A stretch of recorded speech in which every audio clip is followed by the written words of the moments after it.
मेरे प्यारे देशवासियों, नमस्कार। मन की बात के 110वें एपिसोड में आपका स्वागत है। हमेशा की तरह इस बार भी हमें आपके ढेर सारे सुझाव, इनपुट्स और कमेंट्स मिले हैं और हमेशा की तरह इस बार भी ये चुनौती है कि एपिसोड में किन-किन विषयों को शामिल किया जाए।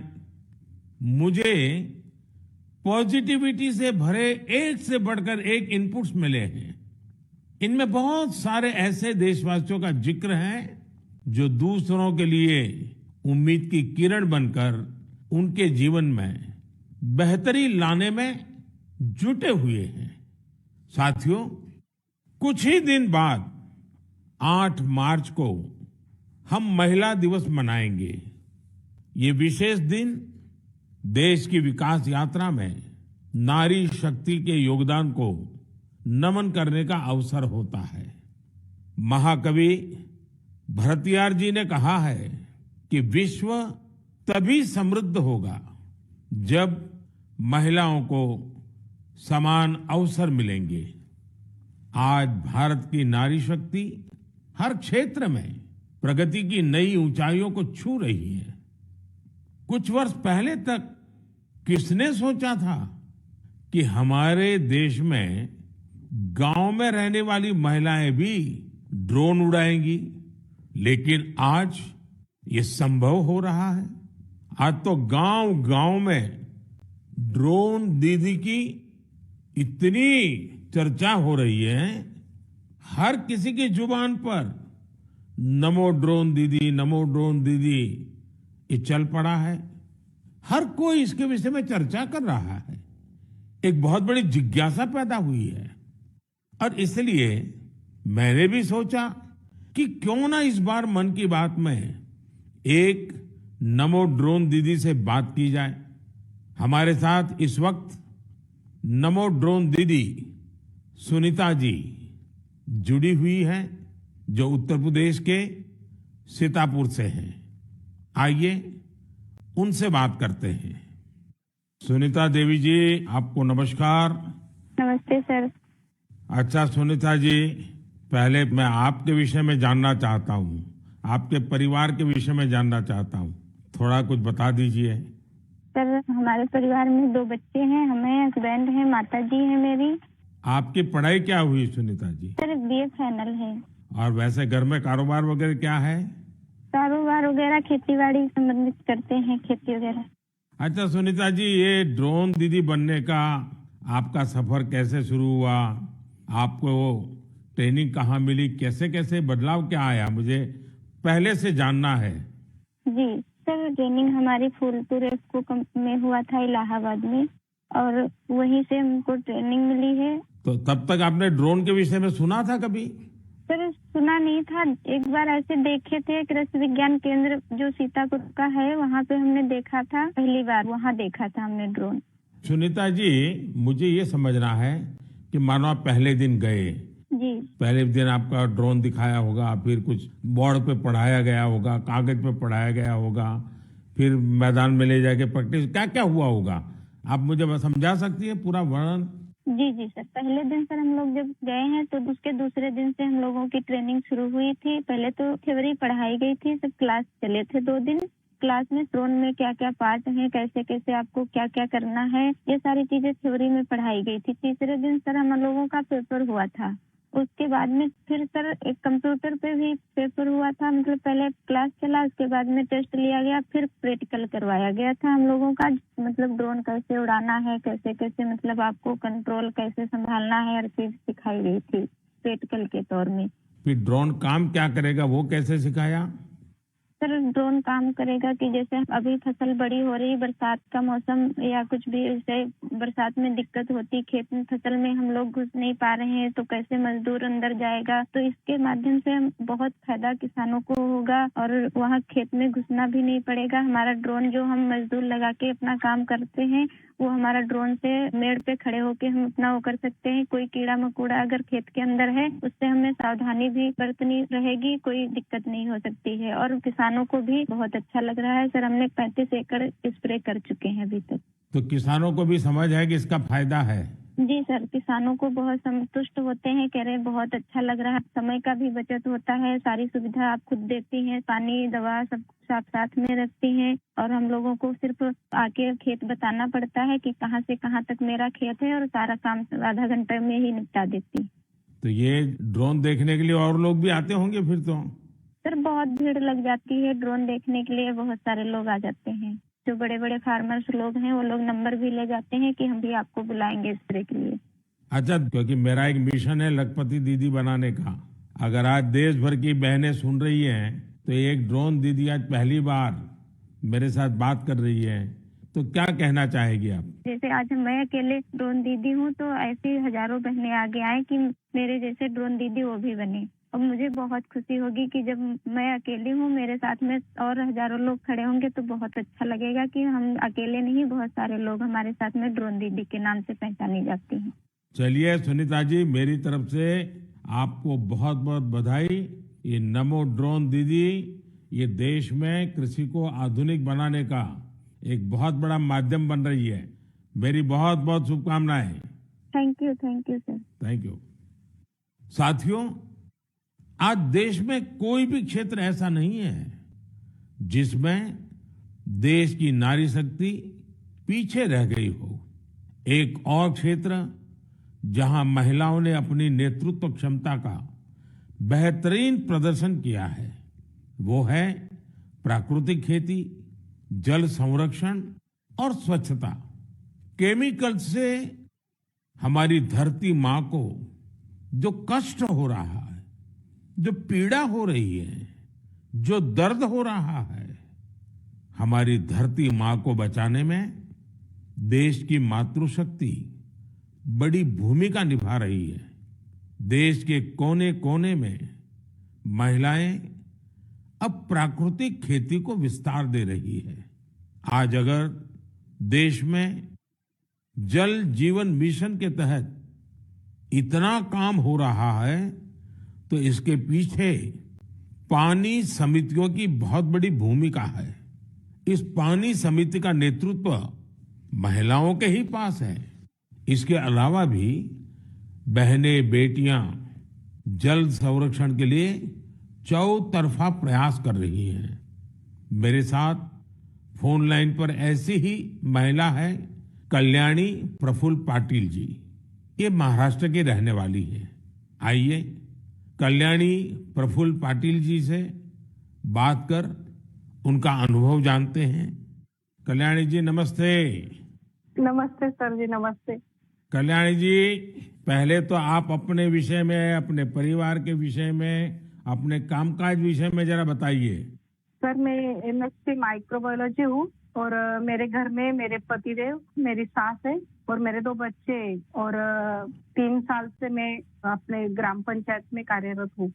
और फिर गांव में खेती के काम में लग गई, क्योंकि आपके पास बेसिक नॉलेज भी है, आपकी पढ़ाई भी क्षेत्र में हुई है और अब आप खेती में जुड़ गई हैं। तो क्या क्या नए प्रयोग किए हैं आपने? सर हमने जो 10 प्रकार के हमारी वनस्पति है उसको एकत्रित करके उससे हमने ऑर्गेनिक फवारनी बनाया। जैसे कि जो हम पेस्टिसाइड वगैरह स्प्रे करते तो उससे पेस्ट वगैरह जो हमारी मित्र कीट रहती है वो नष्ट हो रहे हैं और हमारी सॉइल का पोल्यूशन होता है। जो सब केमिकल चीजें वो पानी में घुल मिल रही है उसकी वजह से हमारे बॉडी पर भी हानिकारक परिणाम दिख रहे हैं। उस हिसाब से हमने कम से कम पेस्टिसाइड का यूज करके, तो एक प्रकार से आप पूरी तरह प्राकृतिक खेती की तरफ जा रही हैं। हाँ, जो अपनी पारंपरिक खेती है सर वैसे हमने की पिछले साल। क्या अनुभव आया प्राकृतिक खेती में? सर जो हमारी महिला है उनको जो खर्च है वो कम लगा और जो प्रोडक्ट है सर, तो वो समाधान था कि हमने विदाउट पेस्ट वो किया है, क्योंकि अब कैंसर के प्रमाण जो बढ़ रहे हैं, तो जैसे शहरी भागों में तो है, लेकिन गांव में भी हमारे उसका प्रमाण बढ़ रहा है। तो उस हिसाब से अगर आप अपने आगे के परिवार को अपने सुरक्षित करना है तो ये मार्ग अवलंबना जरूरी है। इस हिसाब से वो महिलाएं भी सक्रिय सहभाग इसके अंदर दिखा रही है। अच्छा कल्याणी जी, आपने कुछ जल संरक्षण में भी काम किया है, उसमें क्या किया है आपने? सर, रेन वाटर हार्वेस्टिंग जो हमारे शासकीय जितने भी इमारतें, जैसे कि प्राथमिक शाला हुई, आंगनवाड़ियाँ हुआ, हमारी ग्राम पंचायत की जो बिल्डिंग है, वहाँ के जो पानी है बारिश का, वो सब इकट्ठा करके हमने एक जगह पे कलेक्ट किया हुआ है। और जो रिचार्ज शाफ्ट है सर, कि बारिश का पानी जो गिरता है वो जमीन के अंदर पर्कोलेट होना चाहिए, तो उस हिसाब से हमने 20 रिचार्ज शाफ्ट हमारे गांव के अंदर किए हुए हैं और 50 रिचार्ज शाफ्ट का सैंक्शन हो गया है। अब जल्दी ही उसका भी काम चालू होने वाला है। चलिए कल्याणी जी, आपल्याशी बोलून खूप आनंद झाला. तुम्हाला खूप खूप शुभेच्छा. सर धन्यवाद, सर धन्यवाद. मलाही तुमच्याशी बोलून खूप खूप आनंद झाला. म्हणजे माझ्या आयुष्याचं संपूर्ण सार्थकी लागलं माझं जीवन, असं मी समजते. बस सेवा करा. चलिए, आपका नाम ही कल्याणी है तो आपको तो कल्याण करना ही करना है. धन्यवाद जी, नमस्कार. धन्यवाद सर, धन्यवाद. साथियों, चाहे सुनीता जी हो या कल्याणी जी, अलग अलग क्षेत्रों में नारी शक्ति की सफलता बहुत प्रेरक है. मैं एक बार फिर हमारी नारी शक्ति की इस स्पिरिट की हृदय से सराहना करता हूं. मेरे प्यारे देशवासियों, आज हम सबके जीवन में टेक्नोलॉजी का महत्व बहुत बढ़ गया है. मोबाइल फोन, डिजिटल गैजेट्स हम सबकी जिंदगी का अहम हिस्सा बन गए हैं. लेकिन क्या आप कल्पना कर सकते हैं कि डिजिटल गैजेट्स की मदद से अब वन्य जीवों के साथ तालमेल बिठाने में भी मदद मिल रही है. कुछ दिन बाद 3 मार्च को विश्व वन्य जीव दिवस है.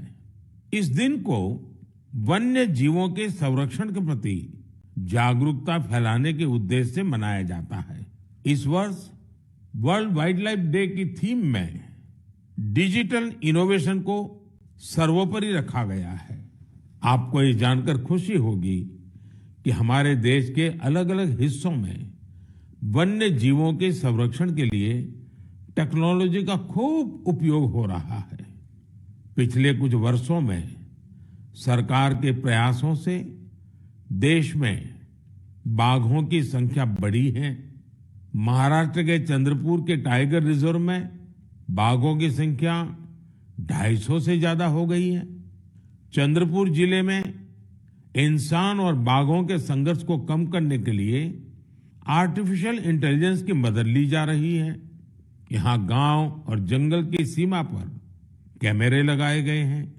जब भी कोई बाघ गांव के करीब आता है तब एआई की मदद से स्थानीय लोगों को मोबाइल पर अलर्ट मिल जाता है. आज इस टाइगर रिजर्व के आसपास के 13 गांवों में इस व्यवस्था से लोगों को बहुत सुविधा हो गई है और बाघों को भी सुरक्षा मिली है. साथियों, आज युवा एंटरप्रेन्योर्स भी वन्य जीव संरक्षण और इको टूरिज्म के लिए नए नए इनोवेशन सामने ला रहे हैं. उत्तराखंड के रुड़की में रोटर प्रिसीजन ग्रुप्स ने wild life institute of India के सहयोग से ऐसा ड्रोन तैयार किया है जिससे केन नदी में घड़ियालों पर नजर रखने में मदद मिल रही है. इसी तरह बेंगलुरु की एक कंपनी ने बगीरा और गरुड़ नाम का ऐप तैयार किया है. बगीरा ऐप से जंगल सफारी के दौरान वाहन की स्पीड और दूसरी गतिविधियों पर नजर रखी जा सकती है. देश के कई टाइगर रिजर्व में इसका उपयोग हो रहा है. आर्टिफिशियल इंटेलिजेंस और इंटरनेट ऑफ थिंग्स पर आधारित गरुड़ ऐप को किसी सीसीटीवी से कनेक्ट करने पर रियल टाइम अलर्ट मिलने लगता है। वन्य जीवों के संरक्षण की दिशा में इस तरह के हर प्रयास से हमारे देश की जैव विविधता और समृद्ध हो रही है। साथियों, भारत में तो प्रकृति के साथ तालमेल हमारी संस्कृति का अभिन्न हिस्सा रहा है। हम हजारों वर्षों से प्रकृति और वन्य जीवों के साथ सह अस्तित्व की भावना से रहते आए हैं। अगर आप कभी महाराष्ट्र के मेलघाट टाइगर रिजर्व जाएंगे तो वहां स्वयं इसे अनुभव कर सकेंगे। इस टाइगर रिजर्व के पास खटकली गांव में रहने वाले आदिवासी परिवारों ने सरकार की मदद से अपने घर को होम स्टे में बदल दिया है। ये उनकी कमाई का बहुत बड़ा साधन बन रहा है। इसी गांव में रहने वाले कोरकू जनजाति के प्रकाश जामकर जी ने अपनी 2 हेक्टेयर जमीन पर 7 कमरों वाला होम स्टे तैयार किया है। उनके यहाँ रुकने वाले पर्यटकों के खाने पीने का इंतजाम उनका परिवार ही करता है। अपने घर के आसपास उन्होंने औषधीय पौधों के साथ आम और कॉफी के पेड़ भी लगाए हैं। इससे पर्यटकों का आकर्षण तो बढ़ा ही है, दूसरे लोगों के लिए भी रोजगार के नए अवसर बने हैं। मेरे प्यारे देशवासियों, जब पशुपालन की बात करते हैं तो अक्सर गाय भैंस तक ही रुक जाते हैं, लेकिन बकरी भी तो एक अहम पशुधन है जिसकी उतनी चर्चा नहीं होती है। देश के अलग अलग क्षेत्रों में अनेकों लोग बकरी पालन से भी जुड़े हुए हैं। ओडिशा के कालाहंडी में बकरी पालन गांव के लोगों की आजीविका के साथ साथ उनके जीवन स्तर को ऊपर लाने का भी एक बड़ा माध्यम बन रहा है। इस प्रयास के पीछे जयंती महापात्रा जी और उनके पति बीरेन साहू जी का एक बड़ा फैसला है। ये दोनों बेंगलुरु में मैनेजमेंट प्रोफेशनल्स थे, लेकिन इन्होंने ब्रेक लेकर कालाहंडी के सालेभाटा गांव जाने का फैसला लिया। ये लोग कुछ ऐसा करना चाहते थे जिससे यहाँ के ग्रामीणों की समस्याओं का समाधान भी हो, साथ ही वो सशक्त भी बने। सेवा और समर्पण से भरी अपनी इसी सोच के साथ इन्होंने माणिकस्तु एग्रो की स्थापना की और किसानों के साथ काम शुरू किया। जयंती जी और बीरेन जी ने यहाँ एक दिलचस्प माणिकस्तु गोट बैंक भी खोला है। वे सामुदायिक स्तर पर बकरी पालन को बढ़ावा दे रहे हैं। उनके गोट फार्म में करीब दर्जनों बकरियां हैं। माणिकस्तु गोट बैंक इसने किसानों के लिए एक पूरा सिस्टम तैयार किया है। इसके जरिए किसानों को 24 महीने के लिए 2 बकरियां दी जाती हैं। 2 वर्षों में बकरियां 9 से 10 बच्चों को जन्म देती हैं। इनमें से 6 बच्चों को बैंक रखता है, बाकी उसी परिवार को दे दी जाती है जो बकरी पालन करता है। इतना ही नहीं, बकरियों की देखभाल के लिए जरूरी सेवाएं भी प्रदान की जाती हैं। आज 50 गांवों के 1000 से अधिक किसान इस दंपत्ति के साथ जुड़े हैं। उनकी मदद से गांव के लोग पशुपालन के क्षेत्र में आत्मनिर्भरता की ओर बढ़ रहे हैं। मुझे ये देखकर बहुत अच्छा लगता है कि विभिन्न क्षेत्रों में सफल प्रोफेशनल्स छोटे किसानों को सशक्त और आत्मनिर्भर बनाने के लिए नए नए तरीके अपना रहे हैं। उनका यह प्रयास हर किसी को प्रेरित करने वाला है। मेरे प्यारे देशवासियों, हमारी संस्कृति की सीख है परमार्थ परमो धर्मः, यानी दूसरों की मदद करना ही सबसे बड़ा कर्तव्य है। इसी भावना पर चलते हुए हमारे देश में अनगिनत लोग निस्वार्थ भाव से दूसरों की सेवा करने में अपना जीवन समर्पित कर देते हैं। ऐसे ही एक व्यक्ति है बिहार में भोजपुर के भीम सिंह भवेश जी। अपने क्षेत्र के मुसहर जाति के लोगों के बीच इनके कार्यों की खूब चर्चा है। इसलिए मुझे लगा कि क्यों न आज इनके बारे में भी आपसे बात की जाए। बिहार में मुसहर एक अत्यंत वंचित समुदाय रहा है, बहुत गरीब समुदाय रहा है।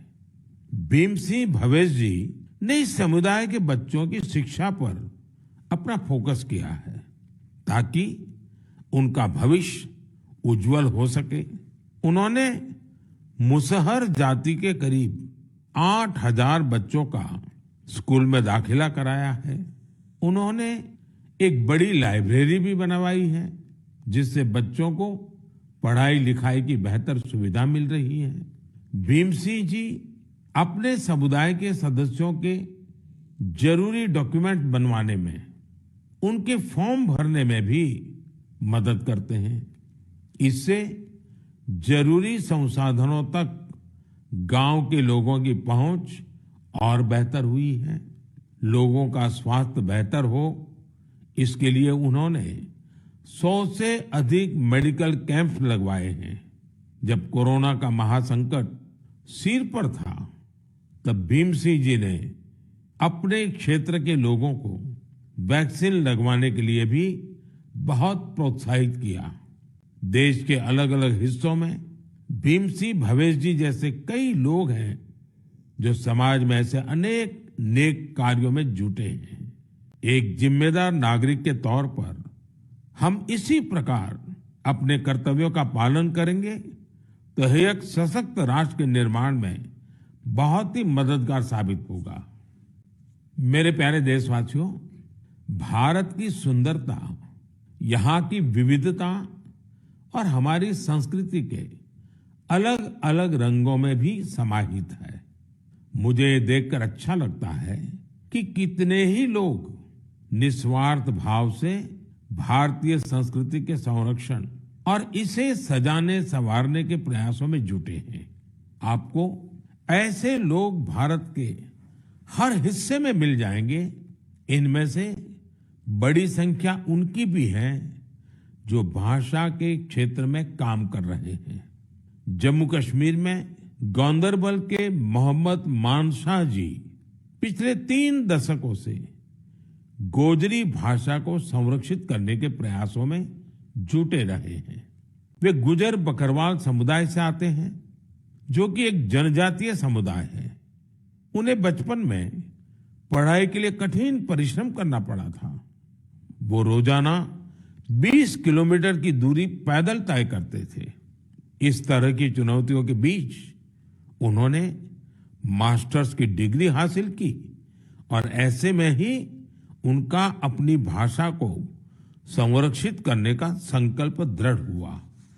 साहित्य क्षेत्र में मानशाह जी के कार्यों का दायरा इतना बड़ा है कि इसे करीब 50 संस्करणों में सहेजा गया है। इनमें कविताएं और लोकगीत भी शामिल हैं। उन्होंने कई किताबों का अनुवाद गोजरी भाषा में किया है। साथियों, अरुणाचल प्रदेश में तिरप के बनवंग लोसू जी एक टीचर हैं। उन्होंने वांचो भाषा के प्रसार में अपना अहम योगदान दिया है। यह भाषा अरुणाचल प्रदेश, नागालैंड और असम के कुछ हिस्सों में बोली जाती है। उन्होंने एक लैंग्वेज स्कूल बनवाने का काम किया है। इसके वांचो भाषा की एक लिपि भी तैयार की है। वो आने वाली पीढ़ियों को भी वांचो भाषा सिखा रहे हैं ताकि इसे लुप्त होने से बचाया जा सके। साथियों, हमारे देश में बहुत सारे ऐसे लोग भी हैं जो गीतों और नृत्यों के माध्यम से अपनी संस्कृति और भाषा को संरक्षित करने में जुटे हैं। कर्नाटका के वेंकप्पा अंबाजी सुगेटकार, उनका जीवन भी इस मामले में बहुत प्रेरणादायी है। यहाँ के बागलकोट के रहने वाले सुगाटकर जी एक लोक गायक हैं। इन्होंने 1000 से अधिक गोंधड़ी गाने गाए हैं। साथ ही इस भाषा में कहानियों का भी खूब प्रचार प्रसार किया है।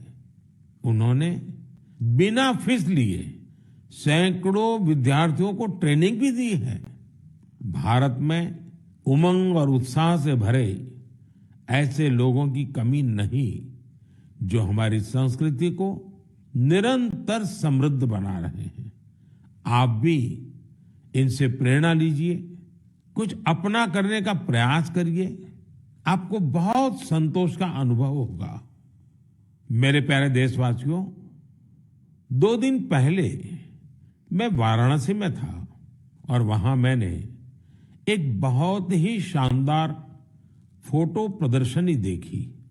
काशी और आसपास के युवाओं ने कैमरे पर जो मोमेंट कैप्चर किए हैं वो अद्भुत है। इसमें काफी फोटोग्राफ्स ऐसी हैं जो मोबाइल कैमरे से खींची गई थी। वाकई आज जिसके पास मोबाइल है वो एक कंटेंट क्रिएटर बन गया है। लोगों को अपना हुनर और प्रतिभा दिखाने में सोशल मीडिया ने भी बहुत मदद की है।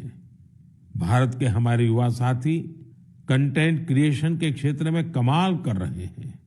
चाहे कोई भी सोशल मीडिया प्लेटफॉर्म हो, आपको अलग अलग विषयों पर अलग अलग कंटेंट शेयर करते हमारे युवा साथी मिल ही जाएंगे। टूरिज्म हो, सोशल कॉज हो, पब्लिक पार्टिसिपेशन हो या फिर प्रेरक जीवन यात्रा, इनसे जुड़े तरह तरह के कंटेंट्स सोशल मीडिया पर मौजूद है। कंटेंट क्रिएट कर रहे देश के युवाओं की आवाज आज बहुत प्रभावी बन चुकी है। उनकी प्रतिभा को सम्मान देने के लिए देश में नेशनल क्रिएटर्स अवार्ड शुरू किया गया है। इसके तहत अलग अलग कैटेगरीज में उन चेंज मेकर्स को सम्मानित करने की तैयारी है जो सामाजिक परिवर्तन की प्रभावी आवाज बनने के लिए टेक्नोलॉजी का उपयोग कर रहे हैं। यह कॉन्टेस्ट माईगॉव पर चल रहा है और मैं कंटेंट क्रिएटर्स को इससे जुड़ने के लिए आग्रह करूंगा। आप भी अगर ऐसे इंटरेस्टिंग कंटेंट क्रिएटर्स को जानते हैं तो उन्हें नेशनल क्रिएटर्स अवार्ड के लिए जरूर नॉमिनेट करें। मेरे प्यारे देशवासियों, मुझे इस बात की खुशी है कि कुछ दिन पहले ही चुनाव आयोग ने एक और अभियान की शुरुआत की है, मेरा पहला वोट देश के लिए। इसके जरिए विशेष रूप से फर्स्ट टाइम वोटर्स से अधिक संख्या में मतदान करने का आग्रह किया गया है। भारत को जोश और ऊर्जा से भरी अपनी युवा शक्ति पर गर्व है। हमारे युवा साथी चुनावी प्रक्रिया में जितनी अधिक भागीदारी करेंगे, इसके नतीजे देश के लिए उतने ही लाभकारी होंगे। मैं भी फर्स्ट टाइम वोटर से आग्रह करूंगा कि वह रिकॉर्ड संख्या में वोट करें। 18 का होने के बाद आपको 18वीं लोकसभा के लिए सदस्य चुनने का मौका मिल रहा है। यानी ये 18वीं लोकसभा भी युवा आकांक्षा का प्रतीक होगी। इसलिए आपके वोट का महत्व और बढ़ गया है। आम चुनावों की इस हलचल के बीच आप युवा न केवल राजनीतिक गतिविधियों का हिस्सा बनिए, बल्कि इस दौरान चर्चा और बहस को लेकर भी जागरूक बने रहिए। और याद रखिएगा, मेरा पहला वोट देश के लिए। मैं देश के इन्फ्लुएंसर्स को भी आग्रह करूंगा, चाहे वो खेल जगत के हो, फिल्म जगत के हो, साहित्य जगत के हो, दूसरे प्रोफेशनल्स हो या हमारे इंस्टाग्राम और यूट्यूब के इन्फ्लुएंसर्स हो, वो भी इस अभियान में बढ़ चढ़कर हिस्सा लें और हमारे फर्स्ट टाइम वोटर्स को मोटिवेट करें। साथियों, मन की बात के इस एपिसोड में मेरे साथ इतना ही। देश में लोकसभा चुनाव का माहौल है और जैसा कि पिछली बार हुआ था, संभावना है कि मार्च के महीने में आचार संहिता भी लग जाएगी। ये मन की बात की बहुत बड़ी सफलता है कि बीते 110 एपिसोड में हमने इसे सरकार की परछाई से भी दूर रखा है।